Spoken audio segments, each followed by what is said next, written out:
سيدنا وسندنا وحبيبنا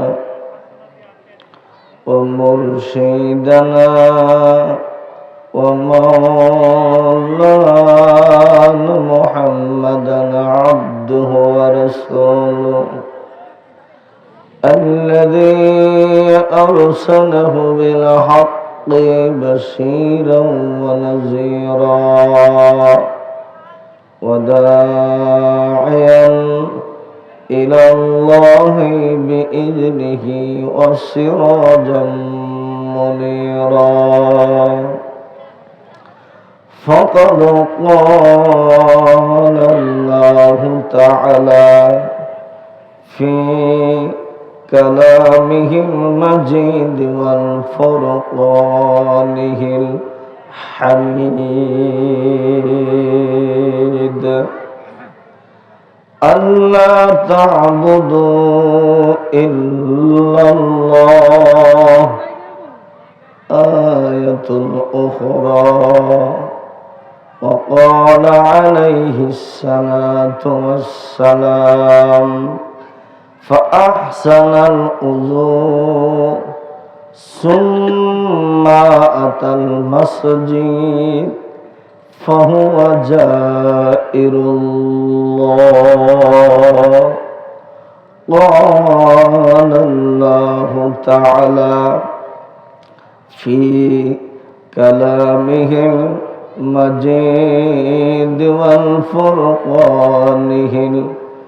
الحميد يا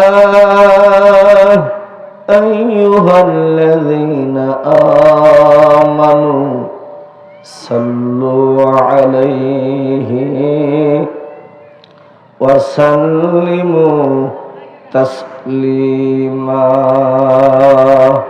درود شريف পড়েন اللهم صل على محمد وعلى آل محمد كما صليت على إبراهيم وعلى آل إبراهيم إنك حميد مجيد اللهم بارك على محمد وعلى آل محمد كما باركت على إبراهيم وعلى آل إبراهيم إنك حميد مجيد لا إله إلا الله لا إله إلا الله لا إله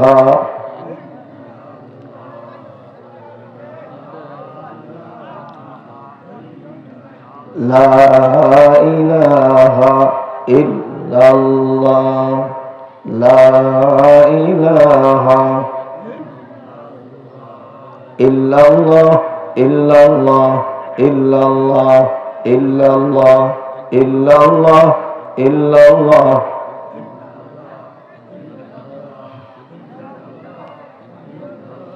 الله الله الله الله الله الله الله الله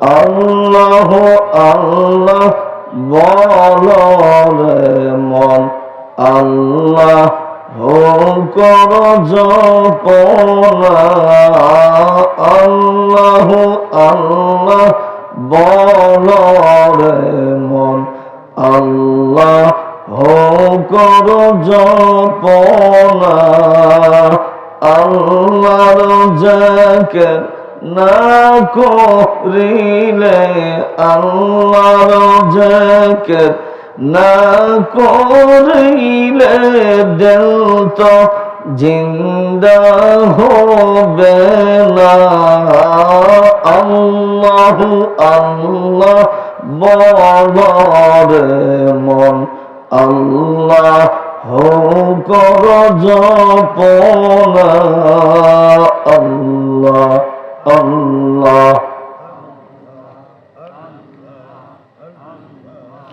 আল্লাহর মাহবুব বান্দা যারা দিবা নিশি জাগে তারা আল্লাহর মাহবুব বান্দা যারা যখন মারহাবা দিবা নিশি জাগে তারা দমে দমে আল্লাহর জিকির দমে দমে আল্লাহর জিকির করে গো তারা দিবারাত আল্লাহু আল্লাহ বলরে মন আল্লাহ কর জপনা আল্লাহ আল্লাহ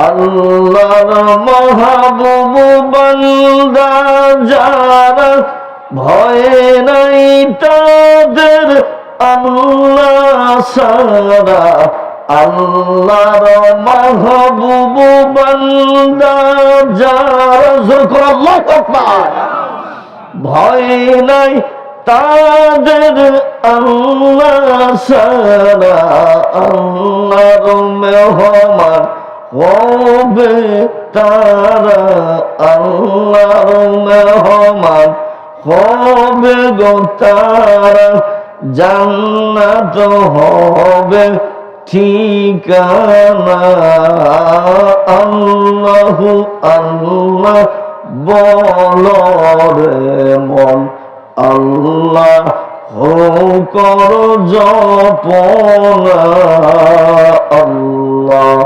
আল্লাহ আল্লাহর জিকির না করিলে আল্লাহর জিকির না করিলে দিল তো জিন্দা হবে না আল্লাহু আল্লাহ বলরে মন আল্লাহ কর জপনা আল্লাহ আল্লাহ লা ইলাহা ইল্লাল্লাহু মুহাম্মাদুর রাসূলুল্লাহ সকলেই পড়ি সাল্লাল্লাহু আলাইহি ওয়াসাল্লাম আলহামদুলিল্লাহ শুকরান আলহামদুলিল্লাহ ঐতিহ্যবাহী গোপালপুর থানা অন্তর্গত রামপুর চতিলা উত্তরপাড়া বাইতুর রহমান জামে মসজিদ ও যুব সমাজের উদ্যোগে 23তম বার্ষিক ওয়াজ ও দোয়া মাহফিলের শ্রদ্ধাভাজন সম্মানিত সভাপতি আজকের মাহফিলের প্রধান অতিথি এবং বিশেষ অতিথিবৃন্দ উপস্থিত রয়েছেন জাতির শ্রেষ্ঠ সন্তান হযরত আলেম দ্বীন সামনে উপবিষ্ট মুরব্বিয়ানে আযম যুবক ভাইয়েরা ছাত্র ভাইয়েরা পর্দার অন্তরালে পর্দা নিশি মা ও বোনেরা আশা রাখি আল্লাহ সুবহানাহু ওয়া তাআলা আপনাদের সকলকে ভালো রেখেছেন আপনাদের সকলের মঙ্গল কামনা করেই আলোচনা শুরু করছি বন্ধুগণ সর্বপ্রথমে আমরা সেই ইজ্জাতের দরবারে শুকরগুজার হচ্ছি যে মহান আল্লাহ আমাদেরকে সময় মতো আজকের এই ওয়াজের মাহফিলে আসার এবং বসার পাশাপাশি দিনই কিছু আলোচনা শোনার এবং বলার সুযোগটুকু এনায়েত করেছেন সেই হেতু তার দরবার জানাই লক্ষ কোটি শুকর সকলেই উঁচু কণ্ঠে বলুন আলহামদুলিল্লাহ সেই সাথে আমরা আল্লাহ তাআলার দরবারে আবারও শুকরিয়া জ্ঞাপন করছি সেজন্য যেহেতু তিনি আমাদেরকে মুসলমান করেছেন তথা আখেরি নবীজির উম্মত করে দুনিয়াতে পাঠিয়েছেন। এজন্য তার দরবারে আবারও শুকরগুজার, সকলে উঁচু কণ্ঠে আরো একবার বলুন আলহামদুলিল্লাহ।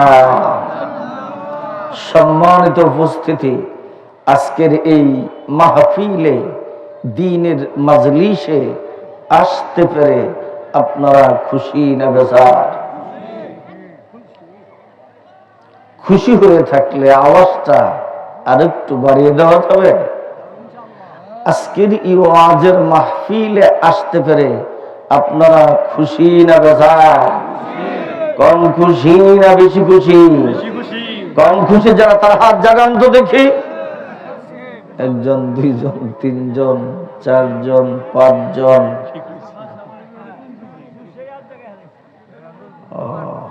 বুঝে নাই? আচ্ছা,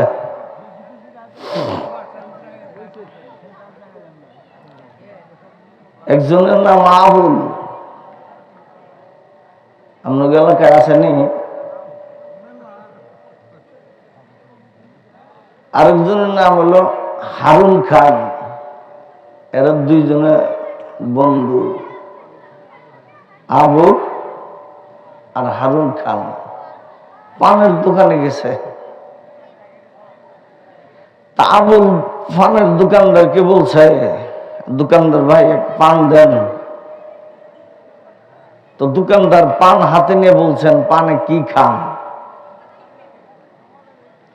আপনার যদি পানের মধ্যে চুন সুপারি ছাড়া যদি পাশাপাশি কিছু খান তো বলবেন না যে রতন অথবা শোভা, আর না হয় তুফান, একটা কিছু বলবেন তো। কিন্তু আবুল আর কিছুই কয় না। পানের দোকানদার দ্বিতীয়বার আবার জিজ্ঞেস করছেন আবুলারে, এই মিয়া পানে কি খায়? এবার আবুল বললেন হারুন খান। আচ্ছা বলেন তো আপনারা, আবুল বলছে বুঝা না বুঝা? আপনারা যারা হাত তুলছিলেন, আমরা যারা হাত তুলছিলাম, বুঝা না বুঝা? বন্ধুগণ আমার, আসুন আমরা আলোচনার ভিতরে চলে যাব। সর্বপ্রথমে জানবো দ্বীনের মজলিসে বসার কি ফজিলত, কি বরকত। শুনবেন তো? একসাথে বলেন শুনবেন। বন্ধুগণ আমার, মহান আল্লাহর পয়গম্বর বলেন, ইজা মারারতুম বিরিয়াজিল জান্নাতি ফারতাউ। আল্লাহু আকবার, আল্লাহু আকবার বলেন। আল্লাহর পয়গম্বর বলেন, তোমরা যখন জান্নাতের বাগানে যাও তখন সেখানে খুব বেশিক্ষণ সময় বিচরণ করিও, সময় লাগালো। সাহাবায়ে আজমাইন জানতে চাইলেন, ওমা রিয়াজুল জান্নাহ, ইয়া রাসূলুল্লাহ, দুনিয়ার জমিনে আবার জান্নাতের বাগান কোথায়? সুবহানাল্লাহ বলবেন না? দুনিয়ার জমিনে আবার জান্নাতের বাগান কোথায় গো নবীজি? মহান আল্লাহর পয়গম্বর বলেন, হিলাকুজ যিকরি। জোরে বলেন সুবহানাল্লাহ। জিকিরের মজলিস, দ্বীনের মজলিস, কোরআন হাদিসের মজলিস যেইখানে হয় দুনিয়ার জমিনে, ওই জায়গাটাই হইল জান্নাতের বাগান। আরো একবার জোরে বলা যাবে কিনা সুবহানাল্লাহ?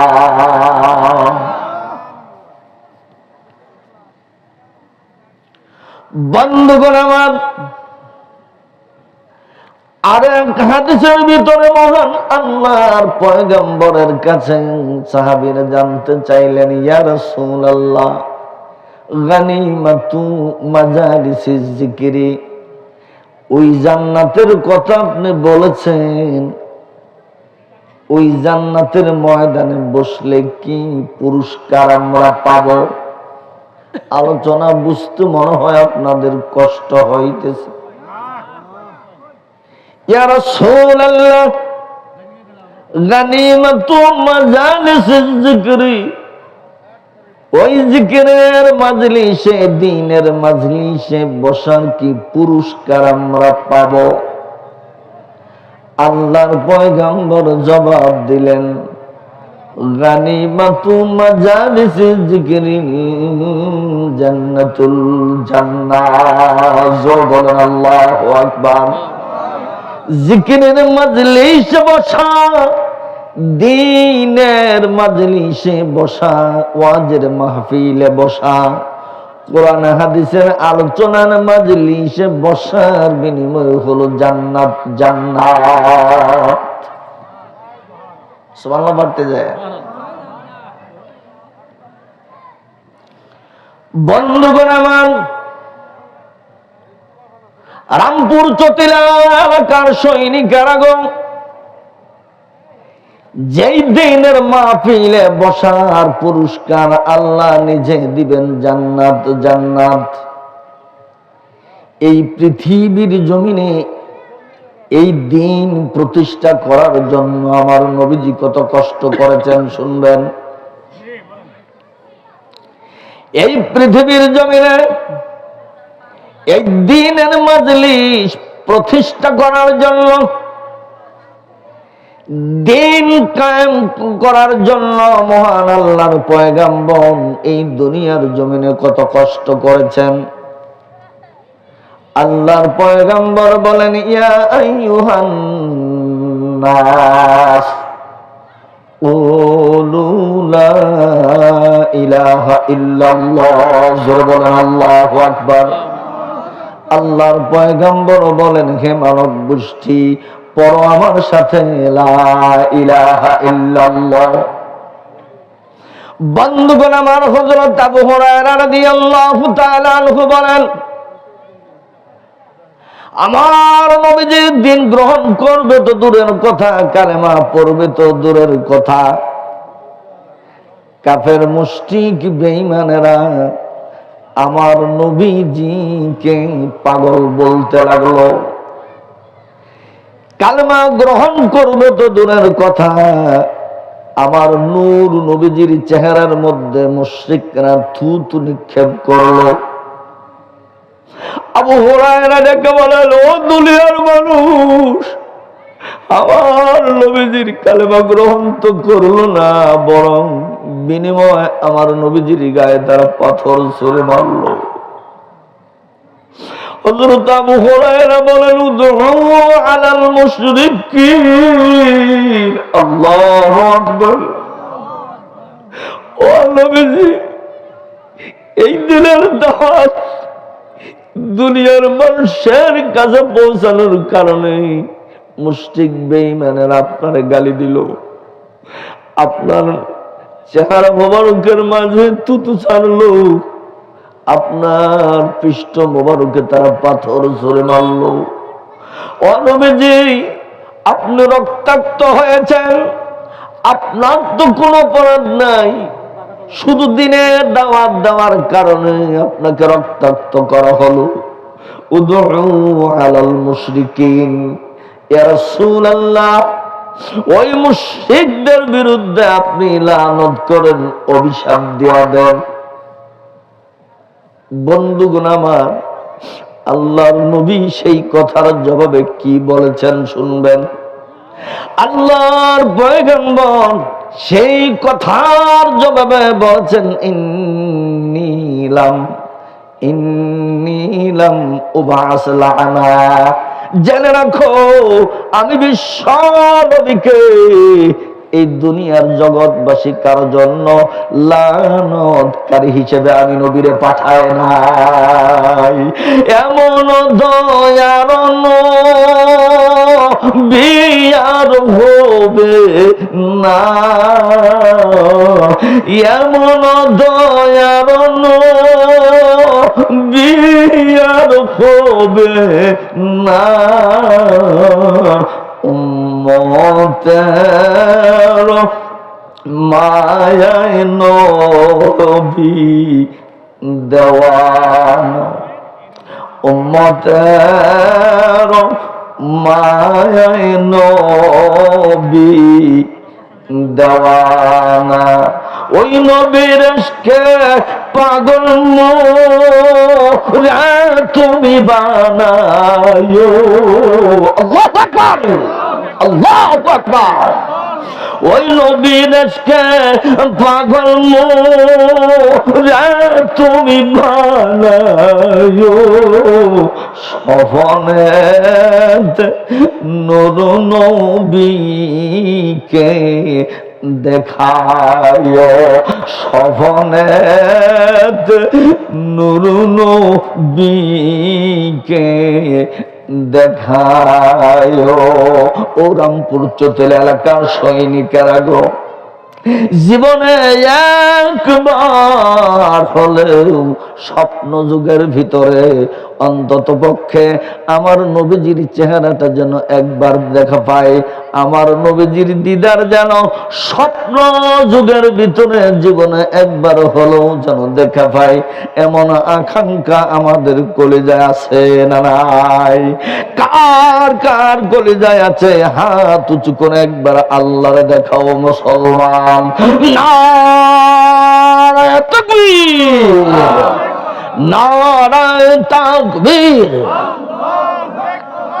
হাতগুলি নামান বন্ধুগণ আমার, আমি আপনাদের সামনে 30 পারা কোরআনুল কারীমের 114টা সূরার মধ্যে 11 নম্বর সূরা সুবহানাল্লাহ বলেন। কত নম্বর সূরা? 11 নম্বর সূরার 26 নম্বর আয়াত কারিমা তেলাওয়াত করেছি। এই আয়াত কারিমার ভিতরে আমার আল্লাহ বলেছেন, আল্লাহ তা'বুদু ইল্লাল্লাহ,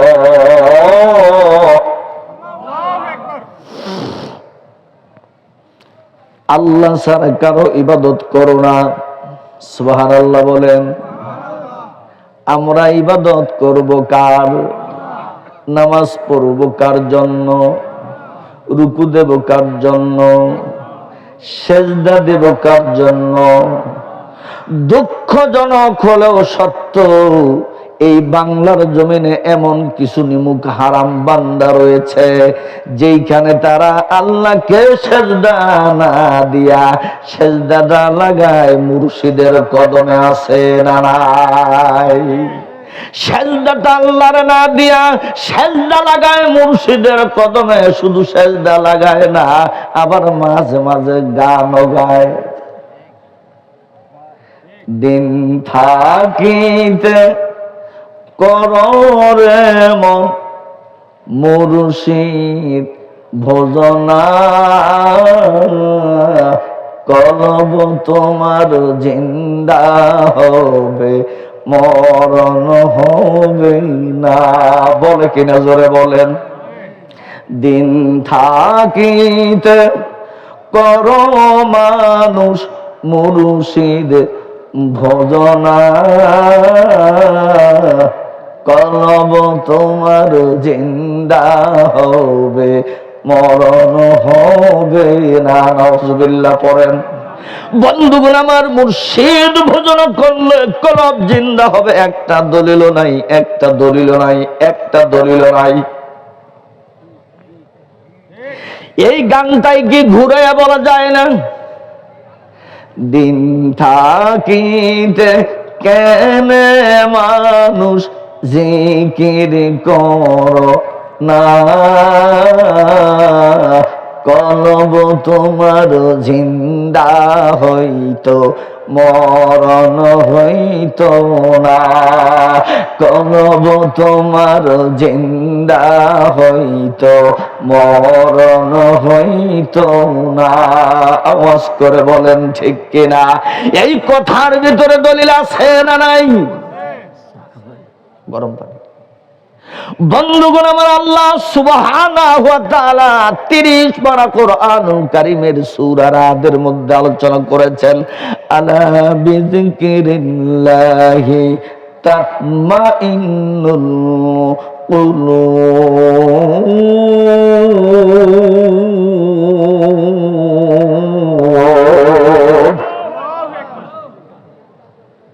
তবে মুর্শিদ যদি কামেল হয়, মুর্শিদ যিনি তিনি যদি ওলিয়া কামেল হয়, তার অনুসরণ অনুকরণ যদি আমি আপনি করতে পারি, আমি আপনি জাহান্নামের যাত্রী হইলেও মুর্শিদ যদি আমার কামেল হয়, মুর্শিদ যদি ওলিয়া কামেল হয়, ওই ওলিয়া কামেল মুর্শিদ হওয়ার কারণে তার অনুসরণ অনুকরণ করলে জান্নাতের যাত্রী হওয়ার উপযুক্ত হওয়া যাবে। জোরে বলা যাবে নাকি সুবহানাল্লাহ? কষ্ট নিতেছেন না তো? সোনার ভাইয়ের আমার, আসুন আমরা মূল আলোচনার ভিতরে চলে যাব। সিয়াসাতটা 6খানা কিতাব, জোরে বলেন কয়খানা? সিয়াসাতটা 6খানা কিতাব। তার প্রথম কিতাবের নাম হল বুখারী। বুখারীতে আসছে ইবনে মাসউদ রাদিয়াল্লাহু তাআলা আনহু থেকে হাদিস কানা বর্ণিত। সাহাবায়ে আজমাইন জানতে চাইলেন আইয়ুল আমালি আফজাল, জোরে বলেন সুবহানাল্লাহ। আইয়ুল আমালি আফজাল, ইয়া রাসূলুল্লাহ, সর্বোত্তম আমল কোনটি? আল্লাহর পয়গম্বর বললেন আসসালাতু লিওয়াক্তিহা, জোরে বলেন আল্লাহু আকবার। সর্বোত্তম আমলের নাম হলো নামাজ। আরো বলেন সর্বোত্তম আমলের নাম কি? একসাথে বলেন সর্বোত্তম আমলের নাম কি? বন্ধুগণ আমার, সর্বোত্তম আমলের নাম হলো নামাজ। আর ওই নামাজটা পড়ার জন্য সর্বশ্রেষ্ঠ জায়গা আছে না নাই? আরো জোরে বলেন। আমি যদি মুখে বলি তাহলে তো চলবে না, পিছনে দলিল থাকা লাগবে। জোরে বলেন ঠিক কিনা? আল্লাহর পয়গম্বর বলেন আহাব্বুল বিলাদি ইলাল্লাহি তাআলা মাসাজিদুহা,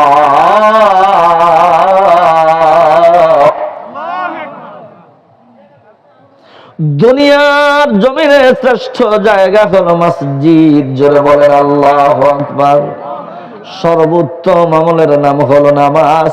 আর ওই সর্বশ্রেষ্ঠ নামাজটা পড়ব সর্বশ্রেষ্ঠ জায়গায় দাঁড়ায়া। জোরে বলেন ঠিক কিনা? আপনারা আমারে জিজ্ঞাসা করতে পারেন যুক্তিবাদী ভাই, মসজিদ কেন সর্বশ্রেষ্ঠ হলো? ব্যাখ্যা দিতে গেলে লম্বা সময়ের দরকার। আপনারা যদি জিজ্ঞাসা করা হয় জমিনটা কার, বলবেন আমার। আপনারা যদি জিজ্ঞাসা করা হয় দোকানটা কার, বলবেন আমার। আপনারা যদি জিজ্ঞেস করা হয় বিল্ডিং ডাকার, বলে আমার। কিন্তু আল্লাহর পয়গম্বর বলেছেন আল মাসাজিদুহা বুয়ুতুল্লাহ। আল্লাহু আকবার বলেন। আল মাসাজিদু বুয়ুতুল্লাহ।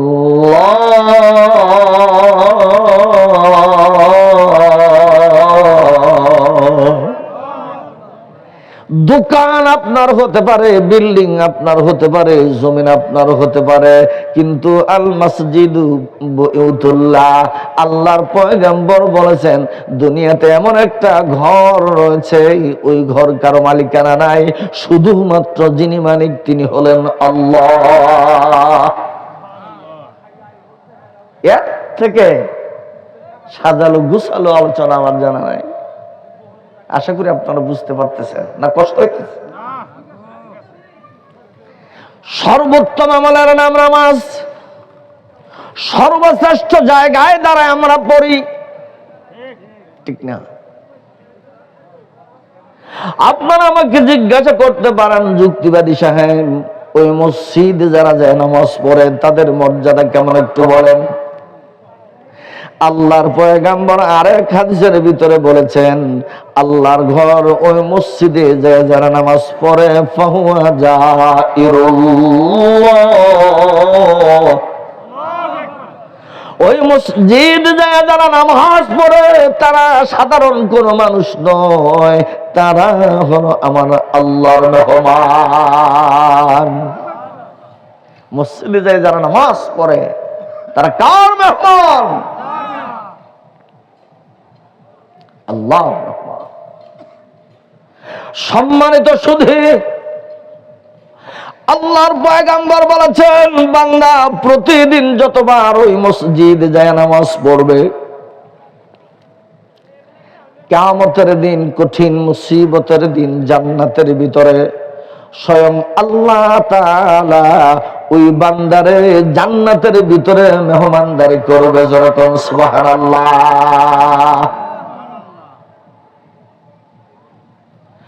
মসজিদে নামাজ পড়ার কারণে বান্দা আল্লাহর মেহমান হয়ে যায়। যতবার আপনি মসজিদে যায় নামাজ পড়বেন, স্বয়ং আল্লাহ জান্নাতের ভিতরে আপনারা ততবার মেহমানদারি করবে। আপনার মর্যাদা বাড়লো না কমলো?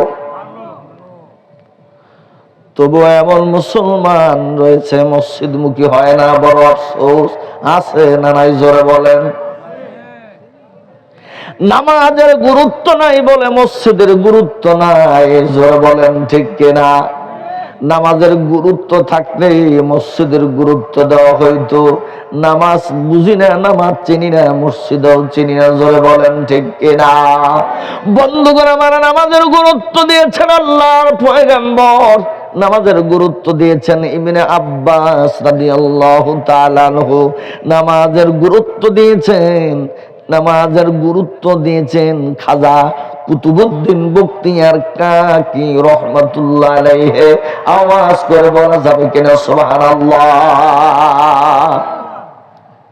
আজকে তো আমরা সেই নামাজের গুরুত্ব দেই না। মসজিদে যায় যে নামাজ পড়লে বান্দা আল্লাহর মেহমান হয়ে যায়, সেই নামাজের গুরুত্ব দিয়েছেন স্বয়ং আল্লাহর নবী নিজে। সেই নামাজের গুরুত্ব দিয়েছেন আমার নবীজির সাহাবায়ে আজমাইন। সেই নামাজের গুরুত্ব দিয়েছেন উলিয়ে কামেলরা। সেই নামাজের গুরুত্ব দিয়েছেন খাজা কুতুবউদ্দিন বখতিয়ার কাকি রহমাতুল্লাহ আলাইহি।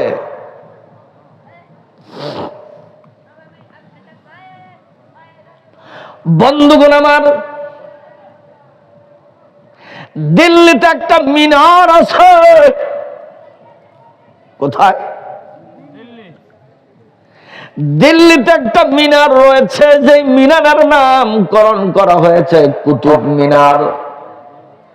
জোরে বলেন, কি মিনার? একসাথে বলেন। ওই মিনারের নামকরণ করা হয়েছে কুতুব মিনার। আপনারা জিজ্ঞাসা করতে পারেন, জনাব এই মিনারের নাম কেন কুতুব মিনার? অর্থাৎ এই মিনারের নিচে যিনি শায়িত আছেন তিনি আর কেউ না, তার নাম হলো কুতুবউদ্দিন বখতিয়ার কাকি রহমাতুল্লাহ আলাইহি। একবার জোরে জোরে বলা যাবে কিনা সুবহানাল্লাহ? নাম ছিল তার কুতুবউদ্দিন। তার নামের লকব কেন হলো কুতুবউদ্দিন বখতিয়ার কাকি? আলোচনা লম্বা হয়ে যায়। তার নামের সাথে কাকি খেতাব দেওয়া হয়েছে। কেন দেওয়া হয়েছে এর পিছনে কারণ কি শুনবেন। আসলে কুতুবউদ্দিন বখতিয়ার কাকি রহমাতুল্লাহ আলাইহির আসল নাম হলো খাজা কুতুবউদ্দিন বখতিয়ার। সুবহানাল্লাহ বলেন। খাজা কুতুবউদ্দিন, কিন্তু তার নামের মধ্যে কুতুবউদ্দিন বখতিয়ার কাকি রহমাতুল্লাহ আলাইহি কেন লেখা হয়? এই লকব কেন দেওয়া হলো? এই খেতাব কেন দেওয়া হলো? এই উপাধি দেওয়া, এই উপাধি কেন দেওয়া হলো? এর পিছনে কারণ কি? এর ব্যাকগ্রাউন্ড কি জানতে চান কিনা? জোরে কও।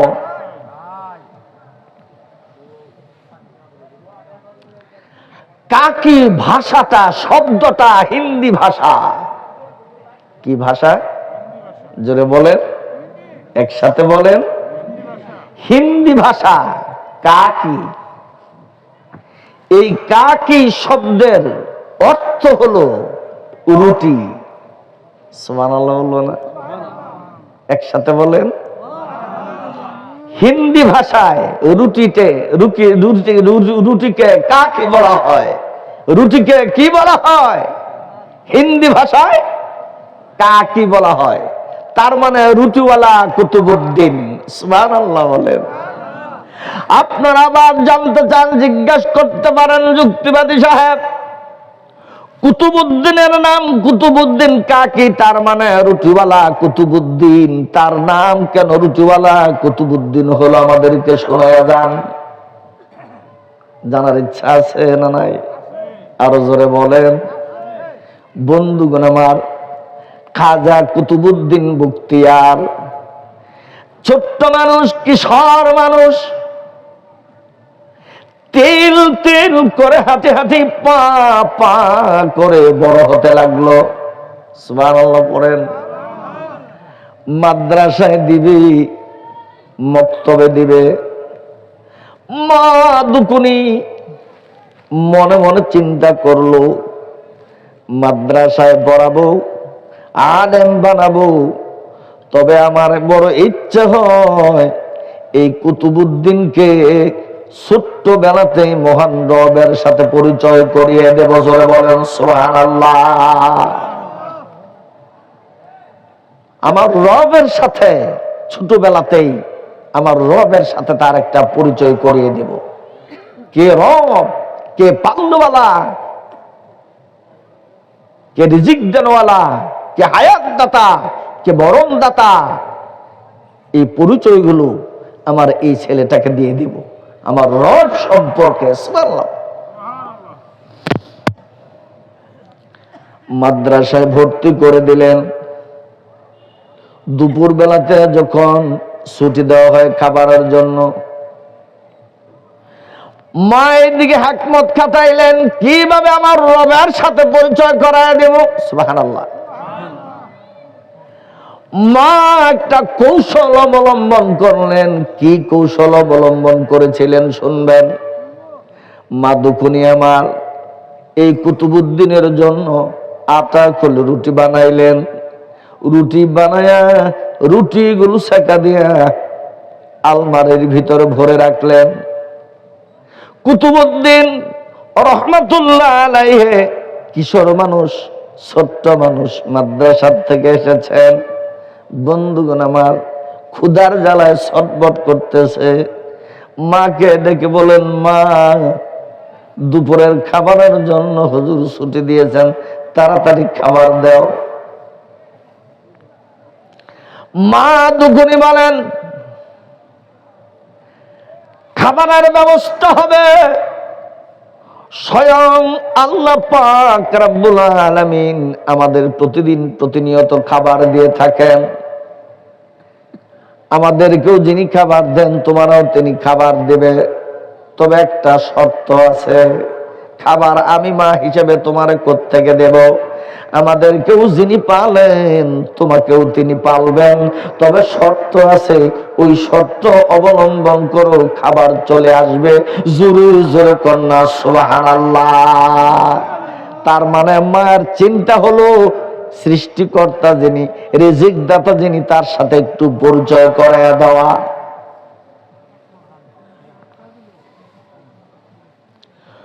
বন্ধুগণ আমার, ছোট্ট ছেলেটা কুতুবউদ্দিনকে মা ডেকে বলেন, রে কুতুবউদ্দিন, এই যে দেখো জায়নামাজ, এই জায়নামাজে দাঁড়ায় তুমি নামাজ পড়ো। নামাজ পড়ার পরে মোনাজাতের ভিতরে বলো, গো আল্লাহ, প্রতিদিন যেভাবে আমাদের খাবার দেও, আজকেও আমার খাবারের ব্যবস্থা করে দাও। সুবহানাল্লাহ বলেন। নামাজ পড়ে তুই মোনাজাত দিবি, আমার মন আমার অন্তর বলে, গো আল্লাহ পাক রব্বুল আলামিন তোর জন্য খাবারের ব্যবস্থা করে দিবেন। তার মানে মা তো আগেই রুটি বানায়া আলমারিতে ভরে রেখে দিয়েছে। মনে আছে? নামাজ কমপ্লিট হয়ে গেল, মোনাজাত দিলেন। মা নামাজ পড়লাম, মোনাজাত দিলাম, কই রব যিনি তিনি তো খাবার দেন না। মা দুখুনি দেখে বলেন, কুতুবউদ্দিন একটু তালাশ করো, তুমি নামাজ পড়েছো, আল্লাহর কাছে চেয়েছো, ওই আল্লাহ বখিল নন। সুবহানাল্লাহ। একটু তালাশ করো। তালাশ করতে করতে যখন আলমারির নিকটে গেছে, রুটি আছে না নাই? আরো জোরে বলেন, আছে না নাই? কে বানায়া রাখছে? বানায়া রাখছে তো মা। পরিচয় করায় দিতে চাচ্ছেন আমার আল্লাহর সাথে। কুতুবুরি নামাজ পড়ে খাবার চাইছো, দেখছো আমার আল্লাহ খাবার আলমারিতে ভরে দিয়েছে। এইভাবে দিনের পর দিন, মাসের পর মাস চলতে লাগলো। কুতুবউদ্দিন ছোট্ট মানুষ, কিশোর মানুষ, আল্লাহর প্রতি তার একটা আস্থা জন্মে গেল, নিশ্চয়ই একজন রিজিকদাতা আছে। সুবহানাল্লাহ কয় না? নিশ্চয়ই একজন রিজিকদাতা পাল্লাওয়ালা আছে না নাই? জোরে বলেন। নামাজ পড়ে মোনাজাত দিয়া তার কাছে চাইলেই খাবার পাওয়া যায়। জোরে কোন সুবহানাল্লাহ। চলতে চলতে কয়েক মাস চলে গেল। নিয়মিত মা খাবার তৈরি করে আলমারিতে ভরে রাখেন। খাবার সময় হলে তাকে নামাজ পড়তে বলেন, মোনাজাত দিতে বলেন।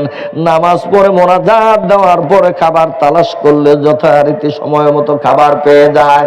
আস্তে আস্তে কুতুবউদ্দিন বুঝতে পারতেছেন নিশ্চয়ই এই রিজিক দেওয়ার পিছনে একজন না একজন আছে। জয় বলেন ঠিক কিনা? বন্ধুগণ আমার, হঠাৎ একদিন একটু ব্যতিক্রম হয়ে গেল। কি ব্যতিক্রম হয়ে গেল শুনবেন।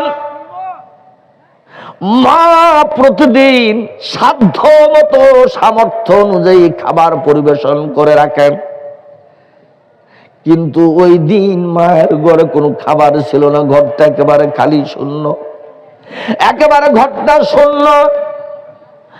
আশপাশ কোন বাড়িতে কোনো হাওলাত, কোনো কর্জ মিলাইতে পারলো না। মা মনে মনে চিন্তা করতেছে, আজকেই তো আমার আল্লাহর সাথে, কুতুবের সাথে ভেজাল লেগে যাবে। আল্লাহর প্রতি যে একটা আস্থা তৈরি হয়েছে, আজকে যদি আমি সময় মতো যদি খাবার যদি আলমারিতে সামনে যদি না রাখতে পারি, হয়তো আল্লাহর উপর থেকে কুতুবউদ্দিন আস্থা হারায় ফেলবে। আল্লাহর ভান্ডারে বুঝে অভাব হয়ে গেছে, আজকে খাবার দেয় নাই। কথা কয় না? আসলে কি আল্লাহর বাড়িতে কোনো অভাব আছে নাকি? আল্লাহর ভান্ডারে কোনো অভাব আছে নাকি? জোরে কোন? ওয়াল্লাহু হুয়াল গানিয়ুল হামিদ।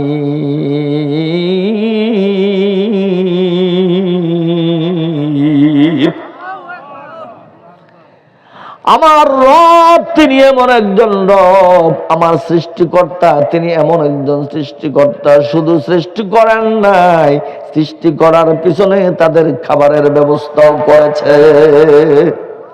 আমার আল্লাহ তিনি এমন একজন আল্লাহ, আমার রব তিনি এমন একজন রব। দুনিয়ার রাজা বাদশাহ সবার ভান্ডার খালি হতে পারে, আমার রব যিনি তিনি এমন একজন রব, তার ভান্ডারে কোনোদিন অভাব নাই। জোরে বলেন ঠিক কিনা? জিকির করেন লা ইলাহা লা ইলাহা ইল্লাল্লাহ, লা ইলাহা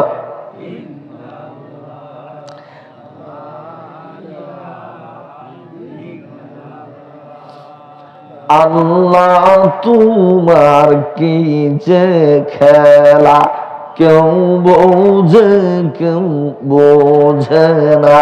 চলে বলেন ঠিক কিনা?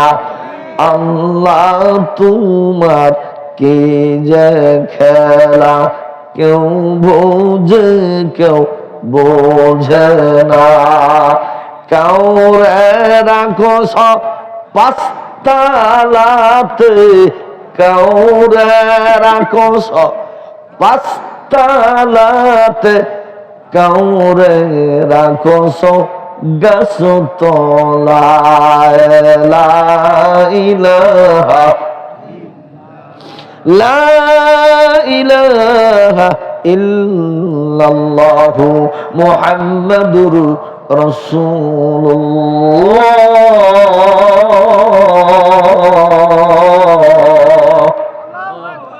সাল্লাল্লাহু আলাইহি ওয়াসাল্লাম। ঘরে কোনো খাবার নাই। দুপুর বেলায় কুতুবউদ্দিন বাড়িতে চলে আসবে খানা খাওয়ার জন্য, তার সামনে যদি খাবার দিতে না পারে, আমার কুতুবউদ্দিন তো ছোট্ট মানুষ, কিশোর মানুষ, নাবালক শিশু, মনে মনে ভাববে আল্লাহর ভান্ডারে হয়তো অভাব হয়ে যায়, আজকে খাবার দেয় নাই। আল্লাহর উপর থেকে কুতুবুদ্দিন হয়তো আস্থা হারায় ফেলবে। আল্লাহ বলে দাও আমি কোথায় যাব, আমি কোন জায়গায় যাব, কোথা থেকে আমি খাবারের ব্যবস্থা করে আনবো। এক বাড়ি থেকে আরেক বাড়ি, আরেক বাড়ি থেকে আরেক বাড়িতে চলে গেলেন, শেষ পর্যন্ত শূন্য হাতেই মা দুকুনি আবার ফেরত আসতেছেন। মার দুই চোখ থেকে বৃষ্টির ফোঁটার মতো পানি ঝরে ঝরে পড়তেছে আর বলতেছে, আল্লাহ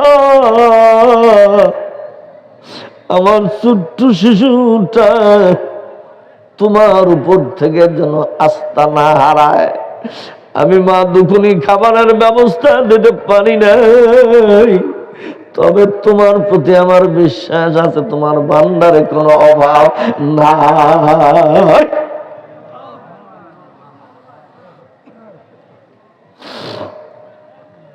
যথারীতি মা দুখুনি চলে আসলেন আপন ঘরে।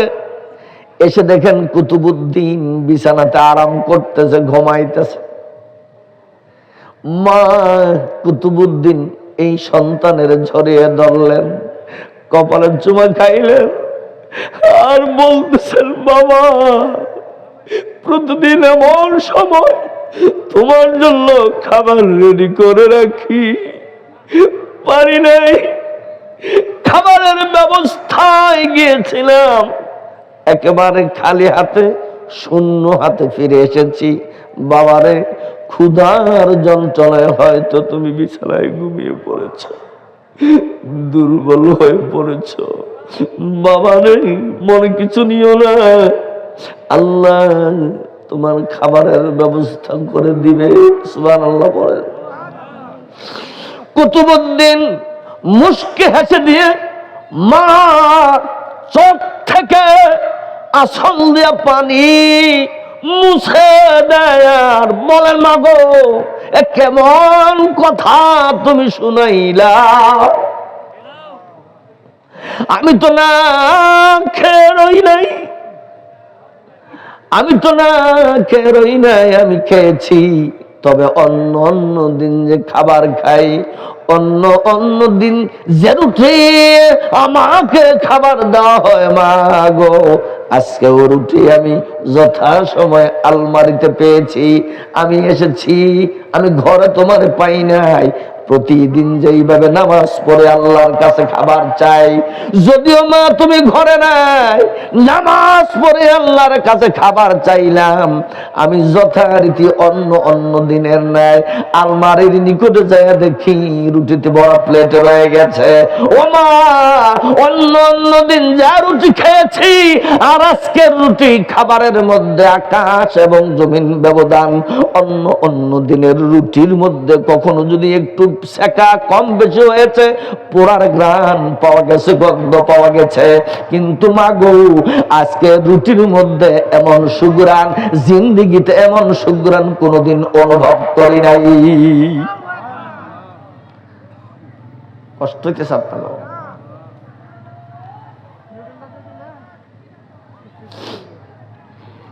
আমার দিকে তাকান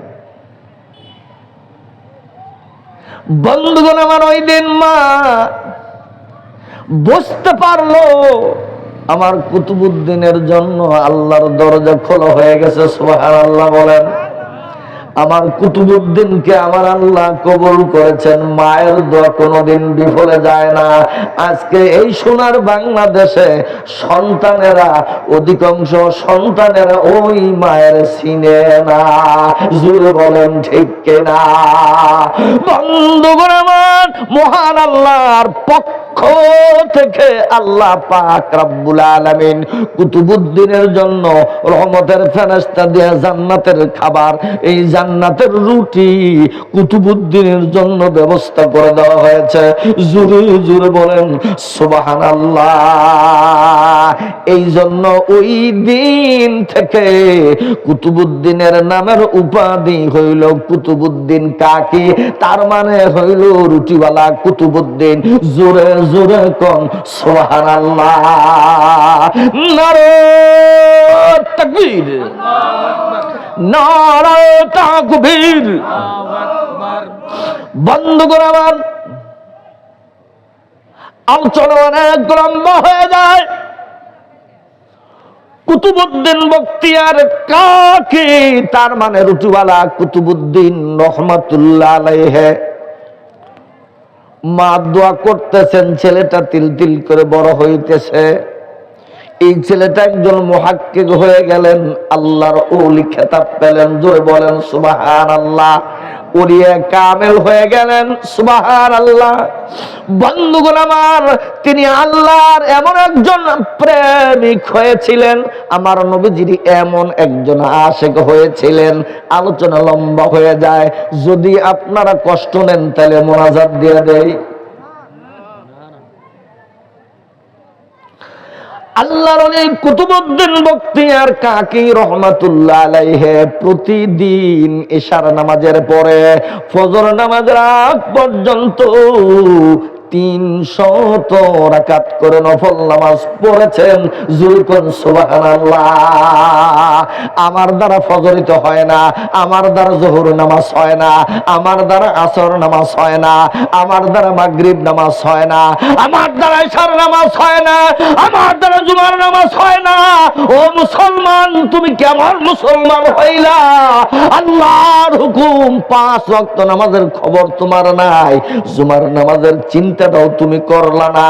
বন্ধুগণ আমার, আল্লাহর ওলিরা জিন্দেগিতে একটা সগীরা গুনাহও তারা করে নাই, ছোট্ট একটা সগীরা গুনাহকেও তারা ভয় করে চলেছেন। জোরে জোরে বলেন ঠিক কিনা? আল্লাহর ওলি প্রতিদিন কুতুবউদ্দিন বখতিয়ার কাকি রহমাতুল্লাহ আলাইহি এশার নামাজের পরে ফজর নামাজের আগ পর্যন্ত প্রতিদিন 300 রাকাত নফল নামাজ পড়েছেন। আমার নবীজির কেমন আশিক হয়েছিলেন আল্লামা কুতুবউদ্দিন বখতিয়ার কাকি রহমাতুল্লাহ আলাইহি প্রতিদিন 3000 বার আমার নবীজির প্রতি দরুদ ও সালাম পড়েছেন। জোরে বলেন সুবহানাল্লাহ। আর জোরে কন্যা সুবহানাল্লাহ। লা ইলাহা ইল্লাল্লাহ। জোরে লা ইলাহা লা ইলাহা লা ইলাহা ইল্লাল্লাহ মুহাম্মাদুর রাসূলুল্লাহ। জবান খুলে পড়েন সাল্লাল্লাহু আলাইহি ওয়াসাল্লাম। বন্ধুগণ আমার, ওই কুতুবউদ্দিন বখতিয়ার কাকি রহমাতুল্লাহ আলাইহি যে আল্লাহর গোলাম প্রতিদিন 300 রাকাত নফল নামাজ পড়েছেন, আপনাদের কাছে আমার জিজ্ঞাসা, বলুন তো আল্লাহর ওই গোলাম ফরজ নামাজ ছেড়ে দিয়েছেন কি? সুন্নত কি ছেড়েছেন? ওয়াজিব কি ছাড়তেন? জুমার নামাজ কি ছাড়তেন? বন্ধুগণ আমার, আল্লামা কুতুবউদ্দিন বখতিয়ার কাকি রহমাতুল্লাহ আলাইহি মরণের আগে ওসিয়ত করে গেলেন, মরণ আছে না নাই? আরো জোরে বলেন। বন্ধুগণ আমার, মরণ আছে কি আছে না? যার জন্য আমার আল্লাহ আসমান এবং জমিন তথা তার মাঝে যা আছে সব বানাইলেন, আমার ওই নবীজির ব্যাপারে মরণের কথাটা আমার আল্লাহ কেমন ভাবে শোনাইছে শুনবেন তো। ইয়া মুহাম্মদ ইশ, আল্লাহু আকবার। ইয়া মুহাম্মদ ইশ মাশিতা ফাইন্নাকা মাইয়িতুন। আমার আল্লাহর নবীকে আল্লাহ সুবহানাহু ওয়া তাআলা ধমকের সুরে বলেছেন, নবী হে, যতদিন পর্যন্ত বেঁচে থাকেন না কেন মৃত্যু আসবে, মাস্ট বি ডাই। মৃত্যু আসবে। আসবে কিনা জোরে বলেন।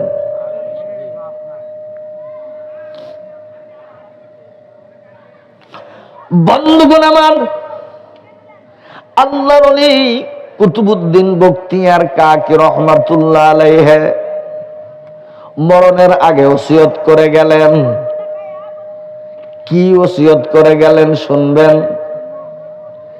ওসিয়ত করে গেলেন, ওসিয়তনামা রেখে গেলেন, এই সত্যগুলি যার মধ্যে পাওয়া যাবে আমার ইন্তিকালের পরে ওই লোকটার দিয়ে আমার জানাজা দিবি। এই সত্যগুলো যদি কারো মধ্যে পাওয়া না যায়, আমি কুতুবউদ্দিন বখতিয়ার কাকি আমার জানাজার দেওয়ার কোন প্রয়োজন নাই, বিনা জানাজায় আমার দাফন দিয়ে দিবি।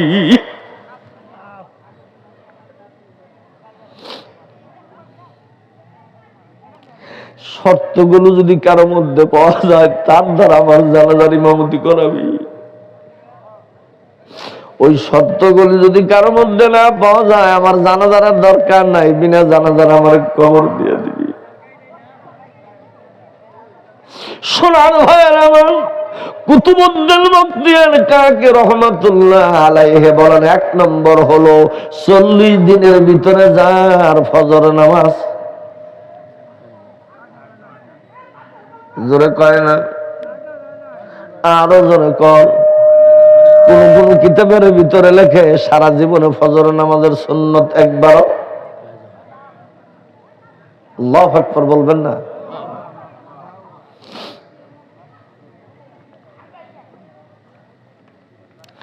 চল্লিশ দিনের ভিতরে ফজর নামাজ, ফজর নামাজের সুন্নত বলেন, ফরজ বলেন, কাজা আমাদের আছে না নাই? আরো জোরে বলেন। তিনি কেমন একজন মুহাক্কিক, আল্লাহ পাক তাকে কত বড় ইলম দান করেছিলেন, আমল দান করেছিলেন। 2 নম্বর, 40 দিনের ভিতরে যার আসর নামাজের সুন্নত নষ্ট হয় নাই।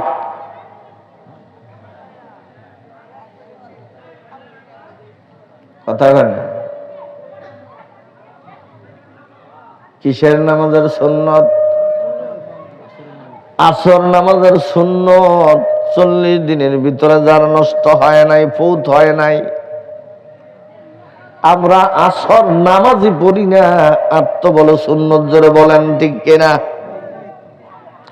পড়লেও ফরজ টুকুন পড়ে। 40 দিনের ভিতরে তাহাজ্জুদ যার ফৌত হয় নাই,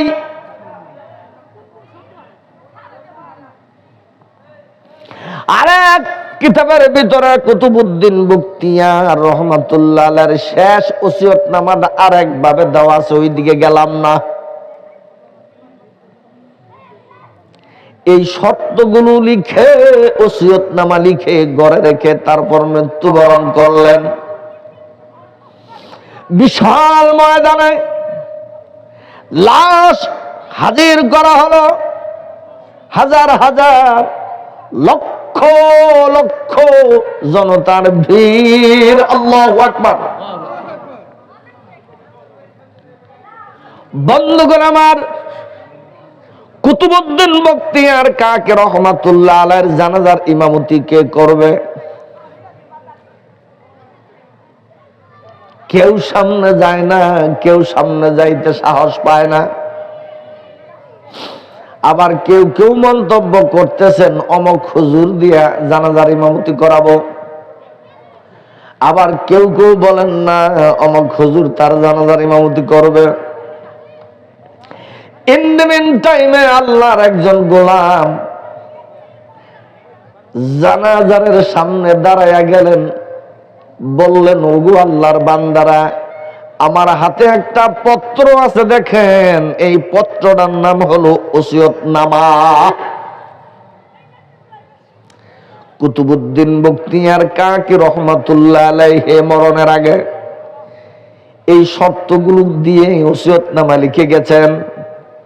এগুলো যার মধ্যে পাওয়া যাবে তার দিয়ে তার জানাজার ইমামতি দিতে বলেছেন। যদি না পাওয়া যায়, বিনা জানাজারে তার কবরে রাখতে বলেছেন। হাজার হাজার লক্ষ লক্ষ লোকের ভিড়।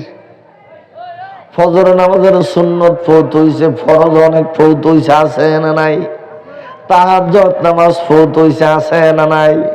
আসর নামাজের সুন্নত আমরা ফরজ পড়লো সুন্নতের কাছেই যাই না, আছে না নাই? জোরে বলেন। হাফেজ সাহেব বলেন, মুফতি সাহেব বলেন, মুসল্লি বলেন, কেশিয়ার সাহেব বলেন, সভাপতি সাহেব বলেন, দুই একজন এরকম আছে আসর নামাজে যাইয়া যদি সময় পায় ফরজের আগে 4 রাকাত সুন্নত পড়ে নেয়, আছে না নাই? তবে দুই একজন না, খুব বেশি। বন্ধুগণ আমার, লক্ষ লক্ষ লোকের ভিড়ের ভিতরে কেউ কোনো কথা বলে না। ছোট হুজুর কথা বলে না, বড় হুজুরও কথা বলে না, মেজ হুজুরও কথা বলে না, সাধারণ জনগণ কোনো কথা বলে না। কারণ এই ত্রুটিগুলো আছে না নাই? এই জন্য কেউ কোনো কথা বলে না। হঠাৎ কাতারের ভিতর থেকে আল্লাহ পাকের একজন বান্দা, তিনি জানাজার কাছে চলে গেলেন, লাশের কাছে চলে গেলেন। কুতুবউদ্দিন বখতিয়ার কাকি রহমাতুল্লাহ আলাইহির সামনে চলে গেলেন, কাফনের কাপড়ের মুখ খুললেন, এবার বলতে লাগলেন, আরে কুতুবউদ্দিন বখতিয়ার কাকি রে, তুমি তো দুনিয়ার থেকে বিদায় হয়ে গেলি, আমারে বড় বিপদে ফালাইয়া গেলি। আমার নামটা কি দরকার ছিল প্রকাশ করে দেওয়ার জন্য?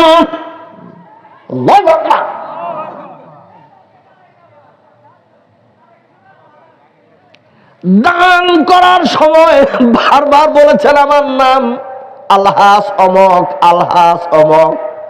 তিনি যতবার বলেছেন আমার মুখ দিয়ে শুধু আলহাজ বাইর হয় নাই, আসল নামটা বের হয়ে আসছে। এই জন্য পার্শ্বে দাঁড়াইয়া বলতেছে, হুজুর আপনার কানের কাছে মুখ লাগাইয়া কতবার কইলাম আমি আলহাজ অমক, আপনি আমার নামের ঘোষণাটা ঠিকই দিতেছেন, কেন আলহাজ কেন বলেন না? কথা বলেন। তার মানে 5 লক্ষ থেকে 7 লক্ষ টাকা খরচ করে হজ করে এসেছেন, এই নামটা আপনার কেন কইতেছেন না? আর মিয়া আপনার তো বোঝা উচিত ছিল, হুজুরের মুখ দিয়ে বের হোক আর না বের হোক, হজ যদি আল্লাহর দরবারে কবুল হয়ে থাকে এটাই তো আমার জন্য এনাফ। যারা বলেন ঠিক কিনা? আমার আলহাস লিখতে হবে, আমার সমাজের পরিচয় হতে হবে আমি আলহাস। কথা কয় না? রামপুর চতিল এলাকার সৈনিক কারাগার, আপনারা মনে হয় ভিতরে ভিতরে আমার উপরে খুব রাগ হইতেছেন। এমন কোয়ালিটির লোক 2-1 করে আছে না নাই? সবাই যে তা না, ঠিক না? ঠিক না? বন্ধুগণ আমার, কুতুবউদ্দিন বখতিয়ার কাকি রহমাতুল্লাহ আলাইহি, তুমি তো চলে গেলা, কি দরকার ছিল আমার এই পরিচয়টা দিয়ে যাওয়ার? আমি তো চেয়েছিলাম দুনিয়ার কেউ আমার চিনু, দুনিয়ার কেউ আমার জানুক, এতে আমার কিছু আসে যায় না, আমার আল্লাহ আমার চিনলেই যথেষ্ট।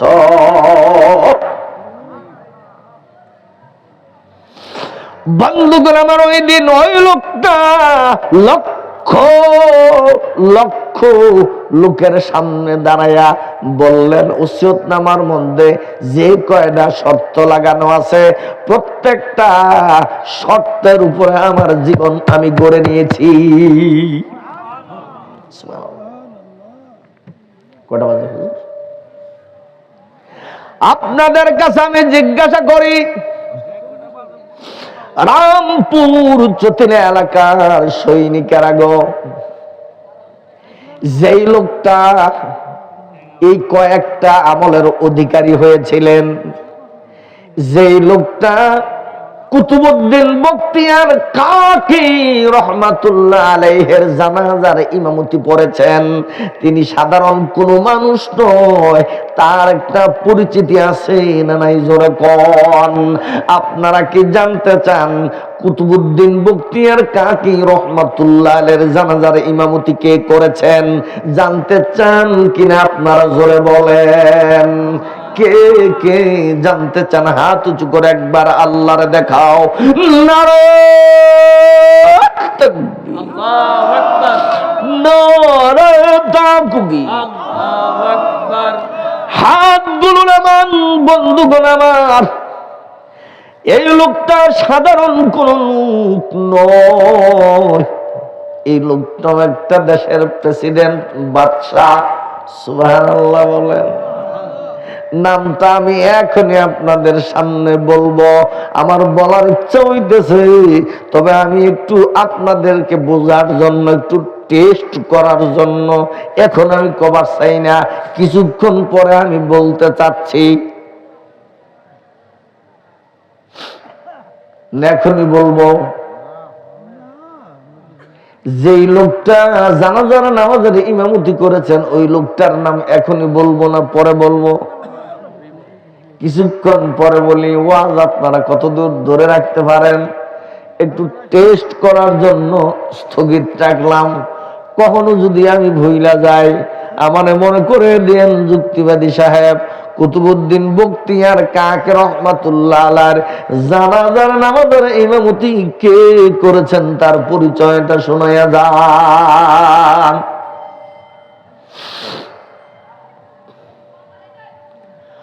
ও সোনার ভাইয়ের আমার, দেশের একজন বাদশা হওয়ার পরেও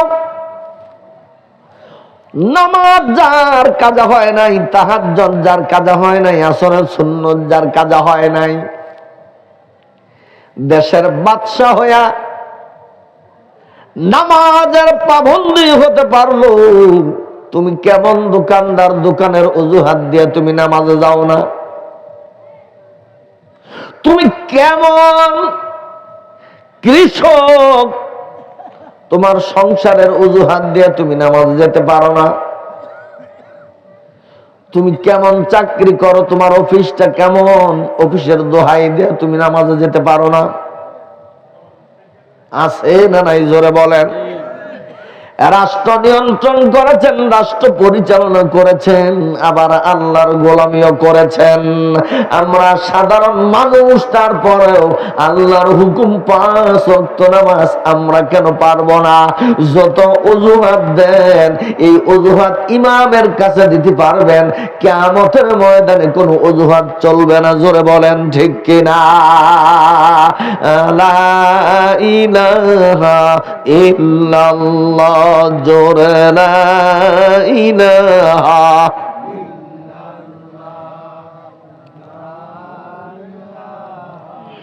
ইল্লাল্লাহ, জোরে লা ইলাহা। দালান কুঠাই শুয়া কেহ আছে গো মনের দুঃখেতে। আওয়াজ করে বলেন ঠিক কিনা? দালান কুঠাই শুয়া কেহ আছে গো মনের দুঃখেতে, গাছের তলায় শুয়ে কেহ, গাছের তলায় শুয়ে কেহ আছে মনের সুখেতে। লা ইলাহা লা ইলাহা ইল্লাল্লাহু মুহাম্মাদুর রাসূলুল্লাহ। জবান খুলে বলেন সাল্লাল্লাহু আলাইহি ওয়াসাল্লাম।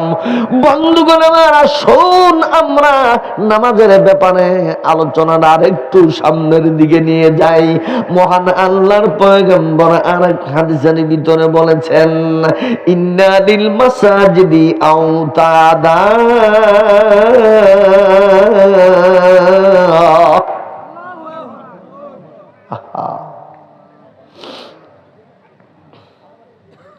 নিয়মিত যারা মসজিদে যায় নামাজ পড়ে তারা মসজিদের খুঁটি স্বরূপ। জোরে বলেন সুবহানাল্লাহ।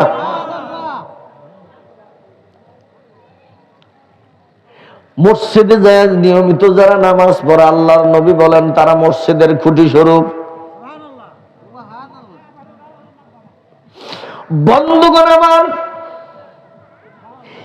একদল রহমতের ফেরেশতা রয়েছেন নিয়মিত মুসল্লি যারা কোন কারণ বশত যদি মসজিদে না যায়, ওই রহমতের ফেরেশতারা ওই মুসল্লিদের তালাশ করে। জোরে বলেন সুবহানাল্লাহ। ওই মুসল্লি যদি অসুস্থ হয়ে থাকেন, রহমতের ফেরেশতারা ওই মুসল্লির জন্য আল্লাহর কাছে শেফা চান। ওই মুসল্লি যদি মৃত্যুবরণ করেন, আল্লাহর পয়গম্বর বলেছেন আল্লাহর বাহিনী রহমতের ফেরেশতারা তার জন্য মাগফিরাত কামনা করে।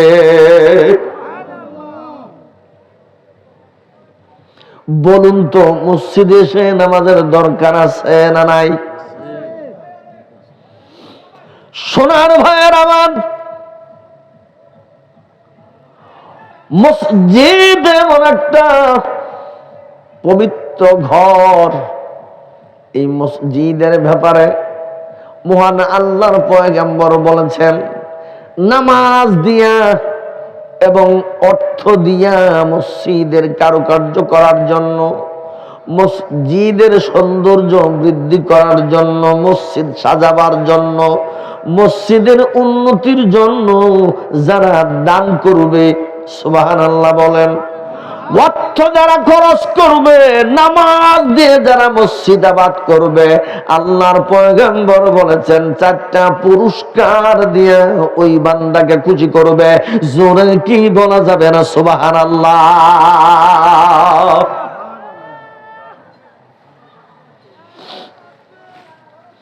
নারে তাকবীর।